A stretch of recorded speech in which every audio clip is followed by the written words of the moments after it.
Should we just talk about the blockchain technology? Go on then. I don't know what it is. I was going to say, do you know what it is, Kev? No. It's one of those things that you know when I look into it, I think it's going to be so simple. And I did do a bit of research because innately it's interesting to me because there is a political overlap to this. And the blockchain technology is sort of effectively it's a linked list of transactions. And the way it works is all transactions are replicated to everyone in the world ever, sort of thing. Whoever's involved in the market, sort of thing. Onto your own heap.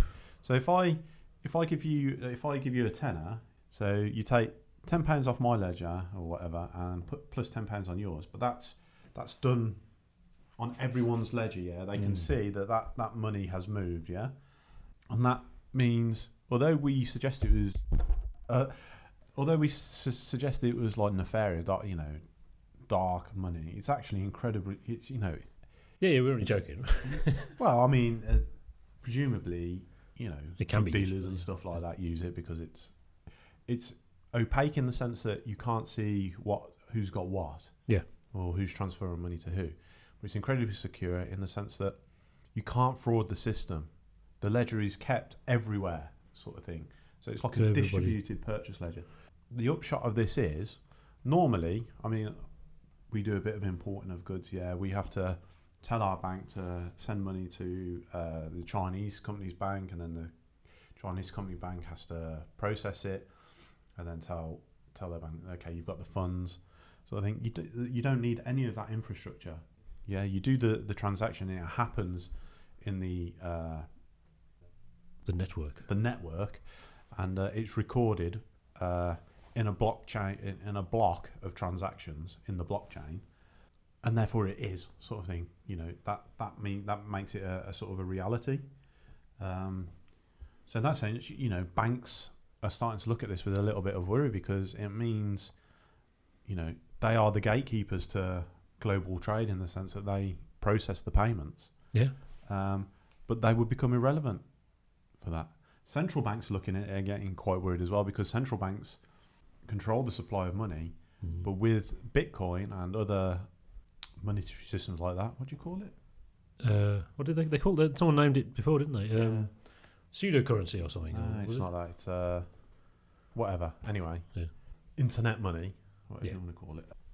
It sort of controls its own money flow. So the levers that central banks use, so quantitative easing, whatever you want to call it, introducing more money into the system, they can't do anymore because it's sort of like it's a fixed system that is beyond their control. Yeah.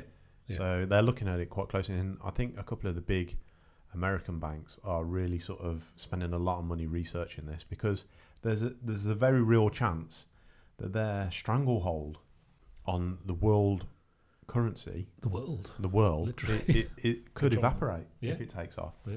I think with Bitcoin, there is a limitation as to how much Bitcoin can be generated, sort of thing. So it's not going to take over the world, but there's a proof of concept there, which if it gets right and people start taking it up naturally, is the future. Could be quite revolutionising. Well, I mean, the first thing you said last week was it's like the internet. Cryptocurrency, that was it. Yeah. It's the same thing that happened with when the internet became popularised mid-90s, World Wide Web. The effect that had on news, and suddenly now nobody buys newspapers, and something has happened. There was a reaction. Stuff has happened to counter the control of freedom of information, because we don't have freedom of information from the internet. We did, and then we didn't somehow. So I'm sure there's plans afoot, because if that's going to happen, if it's inevitable, plans will be made I'm pretty sure the reason the banks are researching it is not so they can make use of it. It's so they can figure out how they can make money from it. When it becomes a reality, sort of thing. How they can keep control. Yeah. Just like the news. I find it interesting about the news, actually. This term "fake news" came up by established media.